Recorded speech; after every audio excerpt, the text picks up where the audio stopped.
उसको सबसे पहले फायदा दिया जाएगा। मैं आप सबसे निवेदन करता हूँ, अपने कोटड़ा के अंदर मुस्लिम में प्रधान था राजनाथ सिंह जी, तो हमारे प्रधानमंत्री आवास योजना एक निकली थी, यहाँ पर जिसमें कल अशोक जो भारत सरकार ने 2011 में एक सर्वे कराई समर्थन में सभा की थी, उसमें हमारे कोटड़ा के 21,000 परिवार आर्थिक जनगणना थे, उनके एक आदेश से सबके प्रधानमंत्री आवास योजना सैंक्शन हुई थी और 21,000 गरीब परिवारों को मकान मिला था। 21,000 परिवारों को एक मकान का 1.5 लाख रुपए। कांग्रेस की सरकार के अंदर मैं 30-35 साल से सरपंच हूँ, मेरे का अनुभव है। एक साल के 2 या 3 या 5 मकान थे। सर, आप किसको समर्थन देना चाहेंगे? बीजेपी, कांग्रेस, किसको समर्थन देना चाहेंगे? मैं सबसे पहले जो सोन में जो मैदान सभी से मैं निवेदन करता हूँ, आप गए थे जो ये ब्रेकिंग से बाहर है वो सब अंदर आके अभी बहुत ही जल्दी हेलीकॉप्टर आने वाला है। उसमें हमारे देश के रक्षा मंत्री आदरणीय राजनाथ सिंह जी बदलने वाले आपके सामने कृपया निवेदन करता हूँ, आप शोर बोलने करें। अच्छा, आप सभा में उस कांग्रेस की सभा में नहीं जीत गए थे। अच्छा, हम और भी जनता है, हम जानेंगे। सर, आप किसको समर्थन देना चाहेंगे? अगर आप इधर घूमते रहोगे तो आपको ऊपर हेलीकॉप्टर भी का मालूम भी पड़ेगा और हमारे रक्षा मंत्री ऊपर से आपको देखेंगे। बीजेपी, कांग्रेस वो कितनी संख्या में मेरे दिए वो बैठे हुए हैं, वो आप आराम से आपको देख हाथ पे आलो, फूल पे आलो, आप आराम से सामने हाथ पे आलो का कांग्रेस को समर्थन करेंगे। सर, आप किसको समर्थन करेंगे? ये हमारे मोदी जी ने गरीबों के लिए बीजेपी को करेंगे और भी है माता, आप किसको समर्थन करेंगे? बीजेपी को करेंगे। आप बड़ा वोट होगा, किसी के हमारे को भी पक्का मकान कभी भविष्य मिलेगा, बीजेपी को देंगे। बीजेपी को देना चाहेंगे और जनता है उनसे जानेंगे। सर, कुछ बोलना बीजेपी को, आप कुछ कहना चाह रहे हैं? बीजेपी को देंगे वो भी मात्र कितने 3,000 परिवारों को व्यक्तिगत कनेक्शन दे रखा था। मैंने बिजली विभाग से जानकारी चाहिए कि भाई हमारे कोटड़ा के अंदर 50,000 परिवार हैं, आपने कितने परिवारों में बीजेपी को दे रखा है? कल मुख्यमंत्री मेरे पास लिस्ट आई, यहाँ पे कोटड़ा में सभा रखी थी, मानी जा रही है। 3,000 परिवारों को 10 की गति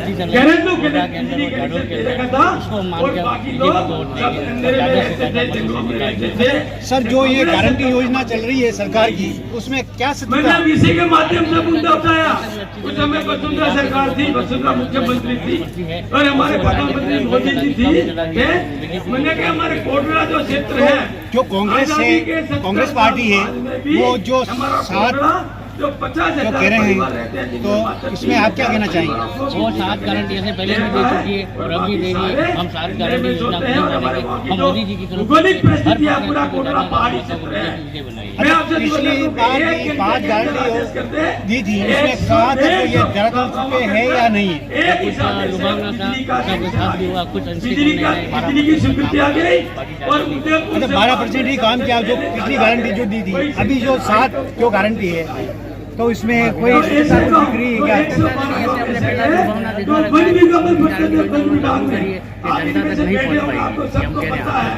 अच्छा, यहाँ पर जो कोटड़ा क्षेत्र से बीजेपी लीड लेगी या कांग्रेस? बीजेपी ले लेगी और अधिक मतों से। अच्छा, कितना लीड ले रही है यहाँ कोटड़ा क्षेत्र से? कम से कम आप मान के चलो 5,000-6,000 मतों से।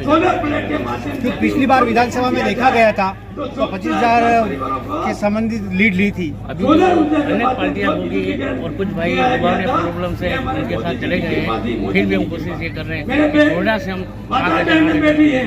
तो क्या भारतीय आदिवासी पार्टी और बीटीपी पार्टी से कोटड़ा में बीजेपी को नुकसान है क्या? बीजेपी को कोई नुकसान नहीं, सब कांग्रेस को नुकसान। अच्छा, कांग्रेस के वोट काट रही है और भी हम जनता जानेंगे। सर, आप किसको समर्थन देना चाहेंगे?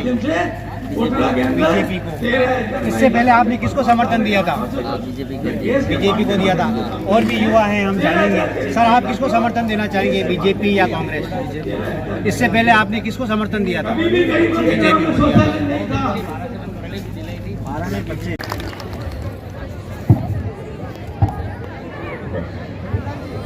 बोलिए भारत माता की। वाह, हमारे इस विधानसभा झाड़ोल की प्रत्याशी श्री बाबूलाल जी खराड़ी, जिला प्रमुख ममता कुंवर, सुगना देवी प्रधान, भंवर सिंह पवार पूर्व जिलाध्यक्ष, श्री प्रेमचंद लोहार विधानसभा संयोजक, श्री विक्रम बिरुड़ी प्रवासी, और यहाँ मौजूद मेरे सभी सम्मानित बहनों एवं भाइयों, मुझे आश्चर्य है कि इतनी चिलचिलाती धूप में इतनी बड़ी संख्या में आप सब लोग यहाँ पर मौजूद।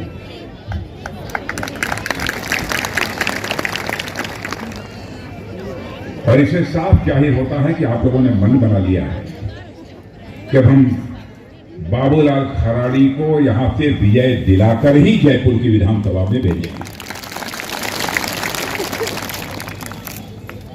बहनों भाइयों, मैं पूछ रहा था बाबूलाल जी के बारे में कि बाबूलाल जी जो चुनाव के मैदान में इस समय हैं, कितनी बार चुनाव जीते?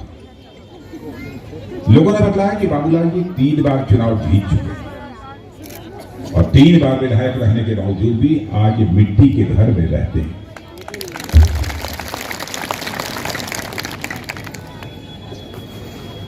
बहनों भाइयों, यदि ऐसा कोई आपका जनप्रतिनिधि है जो 3 बार विधायक रहने के बावजूद उसके दामन पर कोई भ्रष्टाचार की दाग नहीं लगी है, तो इससे बेहतर अगला विधायक आपका कौन हो सकता है? कांग्रेस पार्टी के बारे में आप सभी अच्छी तरह जानते हैं। 51 से लेकर अब तक का कांग्रेस पार्टी का राजनीतिक इतिहास उठाकर आप देखिए, जब जब इनकी सरकार रही है भ्रष्टाचार के गंभीर आरोप है। लेकिन बहनों भाइयों, 9-9.5 वर्षों से केंद्र में हमारी भारतीय जनता पार्टी की सरकार है। भारत ही नहीं, दुनिया का कोई व्यक्ति उंगली उठाकर नहीं कह सकता है कि हमारे प्रधानमंत्री अथवा किसी मंत्री के ऊपर भ्रष्टाचार की कोई दाग लगी हुई हो, कोई उंगली उठाकर नहीं कह सकता। और यहां पर अशोक गहलोत जी की सरकार आप देखें, केंद्र में भी लंबे समय तक आपने कांग्रेस की सरकारों को काम करते हुए देखा है। हर कांग्रेस की सरकार पर कोई ना कोई भ्रष्टाचार का गंभीर आरोप लगा। पहले कभी जीप घोटाला हुआ, कभी बैंक घोटाला हुआ, कभी 2G घोटाला हुआ, कभी कोयला घोटाला हुआ, कांग्रेस की हुकूमत। लेकिन हमारी सरकार पर कोई उंगली उठाकर नहीं कह सकता कि एक भी कोई भ्रष्टाचार का आरोप लगा। तो मैं आपसे पूछना चाहता हूं कि बहनों भाइयों, ऐसी सरकार बननी चाहिए जिस सरकार के विधायकों के दामन पर कोई भ्रष्टाचार की दाग न लगी हो, या वैसी सरकार बननी चाहिए जिस पार्टी के लोगों पर भ्रष्टाचार के गंभीर आरोप लगे।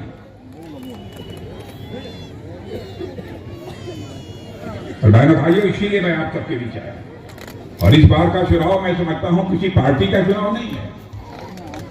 इस बार का चुनाव आपका चुनाव है, और इस बार का चुनाव सच्चे अर्थों में राजस्थान का भविष्य तय करने जा रहा है मेरे बहनों भाइयों। इसलिए आप सबके बीच में आया, और मैं राजस्थान को बचाने की आप सबसे अपील कर रहा हूं। और राजस्थान को बचाने की अपील मैं इसलिए कर रहा हूं मेरे बहनों भाइयों, यह राजस्थान प्रदेश विकास की राह को छोड़कर बर्बादी की राह की ओर बढ़ चला, और इस राजस्थान की बर्बादी और तबाही से कोई एक पार्टी बचा सकती है तो केवल भारतीय जनता पार्टी बचा सकती है। कानून और व्यवस्था का जहां तक प्रश्न है, अभी चर्चा कर रहे थे हमारे बाबूलाल जी, यहां पर मासूम बच्चियों को उठा लेते, ऐसी कई घटनाएं हुई। माताओं बहनों की इज्जत और अस्पत सुरक्षित होनी चाहिए, उसकी कांग्रेस की सरकार को कोई चिंता नहीं।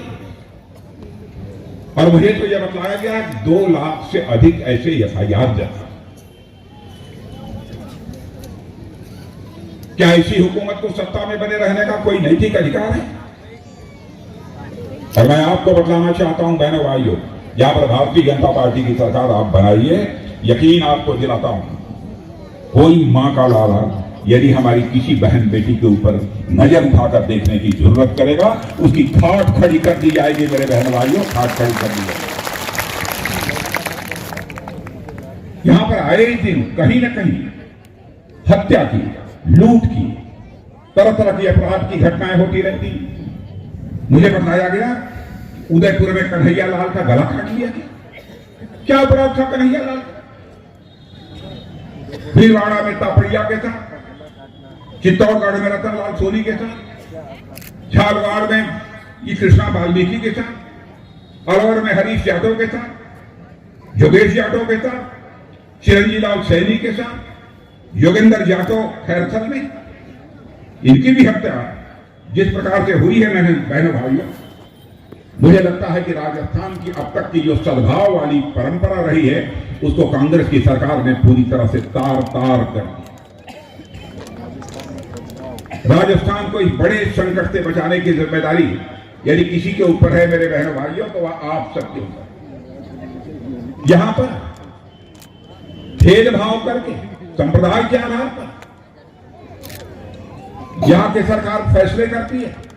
अब जयपुर में रोड रेस की एक घटना हुई, एक व्यक्ति की मृत्यु हो गई।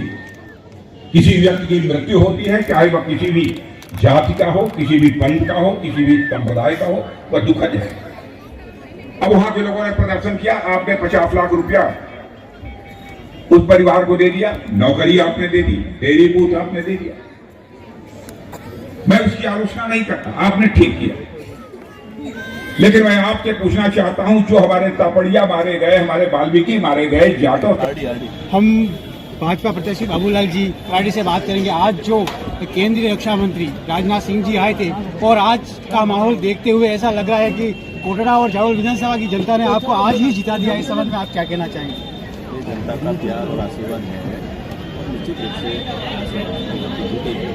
जिस प्रकार से टिकट की राजनीति और बिना सबसे युवा तकलीफ में, किसान तकलीफ में, जब कल मुख्यमंत्री जी की सभा हुई थी वहाँ पे भी इतनी जनसैलाब नहीं देखा गया था और आज जो जनसैलाब को देखते हुए आज यूँ लगता है कि कोटड़ा की जनता ने आपको आज ही जीता दिया है। कांग्रेस से जनता का भरोसा उठ गया, इस मुख्य मंत्री से जनता का भरोसा उठ गया। जनता नहीं आई, भारतीय जनता पार्टी पर इनको भरोसा है, इसलिए जनता। और हम बात करेंगे जो बीजेपी के रीढ़ की हड्डी माने जाते हैं और श्रीमान भंवर सिंह जी से, ये अभी तक मीडिया से कभी सामने नहीं आए। आज हम बात करेंगे। सर नमस्कार। आज हमारे यहाँ पे कोटड़ा के अंदर विधानसभा क्षेत्र जाडोल के इस विशाल जनसमूह को संबोधित करने के लिए श्रीमान देश के यशस्वी रक्षा मंत्री श्रीमान राजनाथ सिंह जी पधारे। उन्होंने देखा कि वास्तव में उस पब्लिक को देख के, जनता को देख के, कार्यकर्ताओं के उत्साह को देख करके उन्होंने यहाँ इस मंच से ही कह दिया कि वास्तव में बाबूलाल जी आप तो गजब कर दिया और आपके यहाँ पे आज अथाह जनसमूह देख करके ये जीत आज ही इस स्टेज से ही मालूम पड़ गई। वास्तव में आज जो भारतीय जनता पार्टी के जो काम किए माननीय नरेंद्र मोदी जी ने, उसका ये सब परिणाम है कि आज इतनी जनता उमड़ रही है। छोटे तबके को इतने काम दिए, इतनी व्यवस्था है कि माननीय नरेंद्र मोदी जी ने, उसको देखते हुए आज अपार जन समूह यहाँ पे इसको देखने को मिला। कांग्रेस पार्टी की 7 गारंटी योजना है, वो क्या जनता क्या गारंटी तो अगर अपन जा करके गारंटी की बात करें, मरे हुए मुर्दे के कान में जाके कह दे में तो वो भी एक बार हंस के खड़ा हो जाएगा। गारंटी है, लास्ट में कौन सी गारंटी होती है? तो ये मतलब तो ये रेवड़िया फ्री की रेवड़िया बांट रहे हैं। केवल फ्री की रेवड़िया होती है।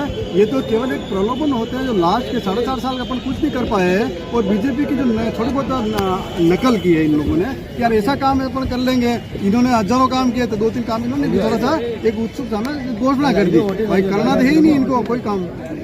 तो आज का माहौल देखते हुए आज ही बाबूलाल जी को जिता दिया है। सब आज का फोटो हेलो कांग्रेस वालों को यहाँ भेजना पड़ेगा, उनके ग्रुप में भेज देंगे। नहीं वो 2 मिनट वीडियो वो कर रहा हूँ, 2 मिनट आ रहा हूँ। आगे क्या भविष्य होने वाला बोलो, है? बोल बकरा दिया। कोटड़ा की जनता ने वापस बीजेपी पे विश्वास किया है।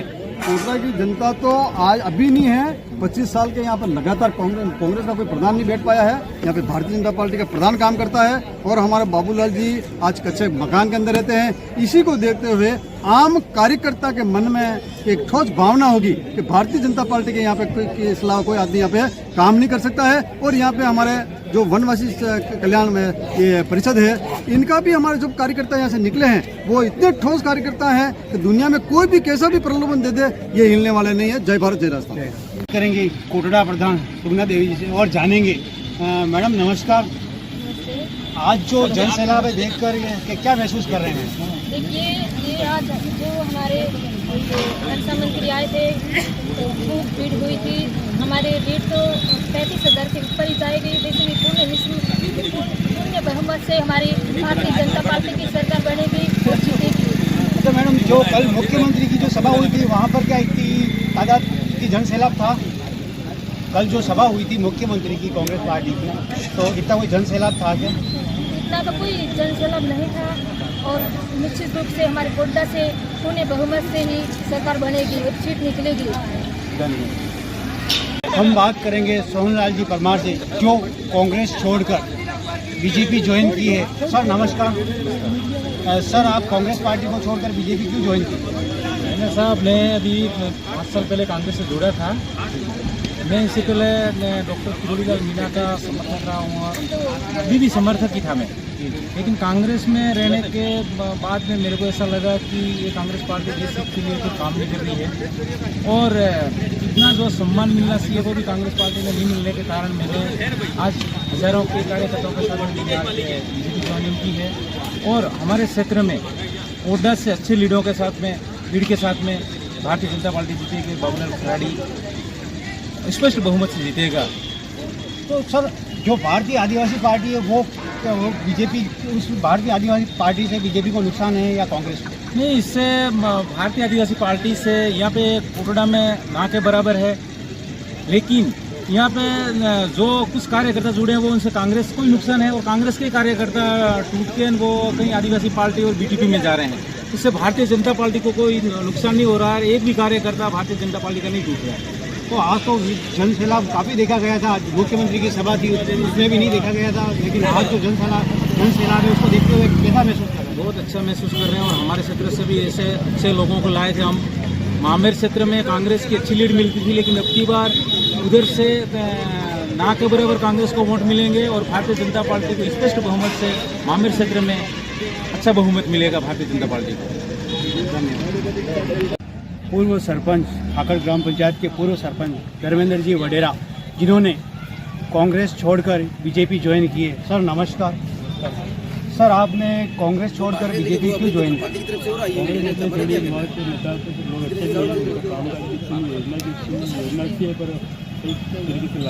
अच्छा, धरातल पे लागू नहीं है। और आपको आज केंद्रीय रक्षा मंत्री राजनाथ सिंह जी द्वारा आपका जो स्वागत किया गया ऊपर के, तो आपको कैसा महसूस किया? बहुत अच्छा लग रहा है। नई पार्टी ज्वाइन की, नया काम करने मिलेगा, अच्छे लोग हैं उस पार्टी में, अच्छे लोग नहीं थे इसलिए काम करने का सही मज़ा नहीं आया। अब अच्छे लोग मिले हैं, लॉबी के 3 लोग मिले हैं, अच्छे लोग हैं, मतलब मिलने वाले लोग ही हैं, इसलिए अच्छा लगेगा भाजपा में काम करने। अच्छा, आपके अनुसार बीजेपी जो पार्टी है वो विकास करती है और जो कांग्रेस पार्टी है वो जरा सिर्फ गारंटी देती है? कांग्रेस पार्टी सिर्फ गारंटी देती है, बीजेपी विकास करती है। विकास का मुद्दा है और अच्छे काम हुए हैं बीजेपी की सरकार में। कांग्रेस की योजना अच्छी है पर वह तरीका नहीं है उनके पास करने का। मोबाइल योजना लगाई, मोबाइल योजना में सरकार का सारा पैसा खर्च हुआ, इस योजना से मोबाइल से लोगों को कोई फायदा नजर नहीं आ रहा, इसमें लोगों का नुकसान ही। और भी हम बात करेंगे जिन्होंने कांग्रेस छोड़कर बीजेपी ज्वाइन की है। विष्णु भाई दवेर, सर आपने कांग्रेस छोड़कर बीजेपी ज्वाइन की है तो आपको कैसा महसूस हुआ? बहुत अच्छा महसूस हो रहा है। सर, आपने कांग्रेस छोड़ने का क्या कारण रहा है? कांग्रेस छोड़ने का कारण तो ये रहा है कि कांग्रेस की जो योजना है जो दरअसल पर लागू नहीं होती और लागू होती नहीं, यानी कि होती तो योजना है, गारंटियाँ जो भी स्टार्ट होती है वो गारंटियाँ पूरी नहीं होती है। अच्छा सर, जो गहलोत सरकार है वो 4.5 लास्ट में ही ऐसी योजनाएं क्यों चलाती है? ये रेवड़ियाँ बांटनी पड़ती है। तो आप बीजेपी में ज्वाइन करके आपको कैसा महसूस हो रहा है? बहुत अच्छा महसूस हो रहा है हमें तो।